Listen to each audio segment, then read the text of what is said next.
Ahora vamos a ver el tema de recursividad, que junto con backtracking son los dos temas pilares para el resto de los temas que vamos a ver en la materia. Vamos a verlo con un ejemplo. El primer ejemplo es sobre ancestros familiares. A la izquierda podemos ver una base de hecho que tiene dos argumentos. El primero representa al hijo y el segundo representa al padre. A la derecha podemos ver esta misma información, pero en forma de árbol. La pregunta que nos deberíamos hacer ¿es descendiente Juan de Carlos? Si uno mira a la derecha, el árbol, esta forma nos resulta bastante intuitiva, entonces inmediatamente nuestro cerebro procede a seguir el camino desde Juan hacia arriba.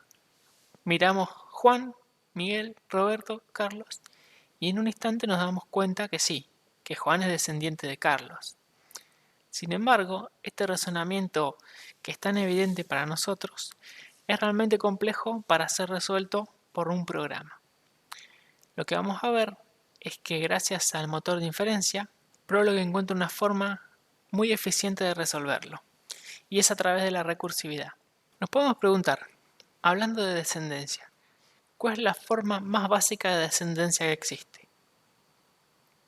La forma más básica de descendencia que existe es el hijo de.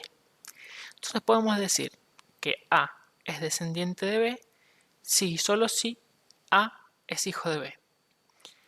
Ahora bien, ¿cómo podemos generalizar esta regla para que funcione de manera recursiva? Esto lo podemos hacer preguntándonos lo siguiente.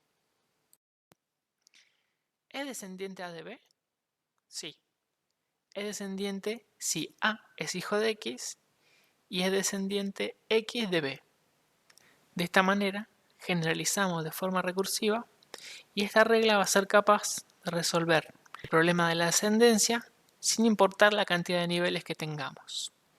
Es importante destacar que la parte de arriba de la regla es la condición de fin, ya que si no estaríamos entrando en un bucle infinito. En ocasiones necesitamos llevar a cabo alguna operación repetitiva hasta que se cumpla un determinado suceso. La idea es que un predicado se llama a sí mismo hasta que cumpla una condición de fin. Es muy importante remarcar que la definición teórica de recursividad es esta. Es un predicado que se llama a sí mismo.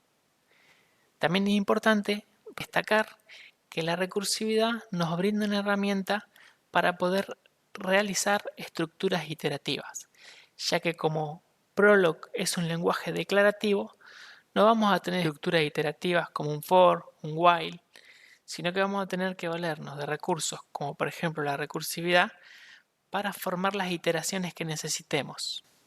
Vamos a ver cómo procesa el motor de inferencia de Prolog la recursividad. Vamos a trabajar con la regla descendiente a B, que tiene dos partes. Una primera parte, que es la condición de fin, y la segunda parte, que es la parte recursiva, ya que se llama a sí mismo. Vamos a enviarle un objetivo a esa regla que dice, ¿es descendiente Juan de Carlos? Con este objetivo, el motor de inferencia de Prolog va a entrar en la primera parte de la regla. Va a querer verificar si es hijo Juan de Carlos. Como ya vimos, esto es falso, por lo cual la primera parte de la regla va a fallar. El motor de inferencia entonces va a ingresar en la segunda parte de la regla. En este caso, A es Juan y B es Carlos. Entonces va a preguntar, ¿es hijo Juan de algún X? Ese X va a tomar el valor de Miguel, porque así está en la base de hechos. Y después va a preguntarse, ¿es descendiente ese Miguel de B? Recuerden que B en este caso era Carlos. Entonces la pregunta que se va a hacer ¿es descendiente Miguel de Carlos? Y ahora va a volver a proceder de la misma manera que antes. Se va a preguntar, ¿es descendiente Miguel de Carlos? Por lo cual va a entrar en la primera parte de la regla. Esta primera parte va a dar true si es hijo Miguel de Carlos. Como no es así, falla este hecho, falla la primera parte de la regla y el motor de inferencia entra en la de abajo. Dice, ¿es descendiente Miguel de Carlos? Sí. ¿Es hijo Miguel de algún X? Ese X va a tomar el valor de Roberto. porque es el padre según lo que figura en la base de hechos. Entonces va a llamar a descendiente XB. X tiene el valor de Roberto y B todavía conserva el valor de Carlos. Por lo cual la próxima llamada va a ser: ¿es descendiente Roberto de Carlos? Con esta llamada va a volver a entrar en la primera parte de la regla y va a preguntarse: ¿es hijo Roberto de Carlos? En este caso es verdadero, por lo cual podemos decir que la regla encontró un true, encontró un punto de retorno. A partir de acá se detiene la recursividad porque se cumple la condición de fin. Volviendo el motor de inferencia hacia atrás para devolver el true al llamado original. Vamos a ver un segundo ejemplo de recursividad. En este caso, el factorial de un número. Factorial de 4 es 4 por 3 por 2 por 1. Una forma más general de explicarlo es decir que el factorial de 4 es igual a 4 por el factorial de 3.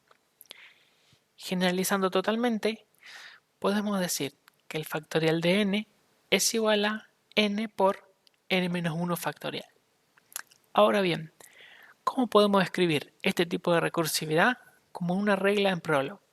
Lo vamos a hacer de la siguiente manera. Vamos a definir una regla que se llame factorial con dos argumentos. El primer argumento es el número y el segundo va a ser el factorial de ese número. Vamos a ir definiendo la regla de atrás hacia adelante. El f, que es el factorial de n, lo vamos a definir como n por el factorial del número anterior, la variable fa. Ese fa lo vamos a definir de forma recursiva. Vamos a ejecutar el factorial del número anterior y vamos a obtener el fa. Y yendo un poco más atrás, vamos a calcular que el anterior es igual a n-1. De esta manera vamos a calcular el factorial de un número utilizando la recursividad. Pero aún falta algo: la condición de fin. Es decir, este factorial se va a ejecutar recursivamente hasta que el número AND sea 0. En ese momento, el FA va a tomar el valor de 1 y se va a pegar la vuelta atrás haciendo todos los cálculos que quedaron en la pila de Prolog. Veamos este ejemplo aún en más detalle. Supongamos que tenemos la misma regla factorial con la que ya estuvimos trabajando antes, que es esta acá. Vamos a agregarle un menú de inicio que va a pedir que ingresemos un número y lo va a leer. Vamos a suponer que ese número ingresado es el número 3. La regla inicio va a ser la llamada a la regla factorial con la variable x, que vale 3 como primer argumento, y una variable a sin instanciar como segundo argumento. Inmediatamente, esta regla va a ser procesada por el motor de inferencia. El motor de inferencia va a pretender unificar esta regla con la condición de fin. Pero dado que x no es 0, va a fallar y va a ingresar abajo. Como n es una variable sin instanciar, va a tomar el valor de 3 y se va a continuar hacia adentro de la regla. AND va a ser n-1. De esta forma, la regla se va a llamar a sí mismo con un 2 en la variable anterior. Cuando se llama a sí mismo, va de nuevo a querer entrar como factorial 0,1, pero va a fallar y va a volver a entrar en la parte recursiva de la regla. Cuando entre aquí, va a volver a calcular el valor anterior, que va a ser 1, y de nuevo va a volver a llamarse a sí mismo. Cuando se llama a sí mismo, de nuevo va a querer verificar la condición de fin, pero como antes es 1 y no 0, va a volver a entrar en la parte recursiva de la regla. Otra vez lo mismo, pero ahora AND-1 sí es 0. Por lo tanto, cuando se llame la regla recursivamente, esta encontrará que el primer argumento de factorial unifica con el primer argumento del objetivo que fue llamado. Por lo tanto, esta segunda variable, que hasta ahora siempre fue una variable sin instanciar, tomará el valor de 1. Dado que esta parte de la regla ya tiene valor para el primero y segundo argumento, la regla continúa y ahora es posible calcular el f. El f entonces de este nivel de la pila de factorial será n por FA. N, que es 1, y FA, que también es 1. Por lo tanto, F es 1 por 1. El valor de F se copia en el argumento de la regla que lo llama. Y este valor se copia en la regla que lo ha llamado. Lo que permite calcular ahora el F de este nivel de la pila. Este F ahora va a valer N por FA. N en este nivel es 2 y FA es 1. Por lo tanto, 2 por 1 es 2. Entonces F toma el valor de 2. Con este valor ya completo, se puede retroceder un paso más al nivel anterior de la pila de Prolog. El F ahora es N por FA. Este N es 3 a este nivel y FA es 2. Por lo tanto, 3 por 2, 6, hacen que el valor de la regla en este nivel sea 6. Este es el valor que se retorna a la regla que llamó a factorial. De esta manera, se hará un write de A, o sea, se estará mostrando en el chat de Prolog el valor del 6, que corresponde al factorial del número 3. Recuerden que si tienen alguna duda o pregunta, pueden hacerla directamente en el grupo o contactarnos a nosotros a través de nuestros emails institucionales que están en la descripción del grupo.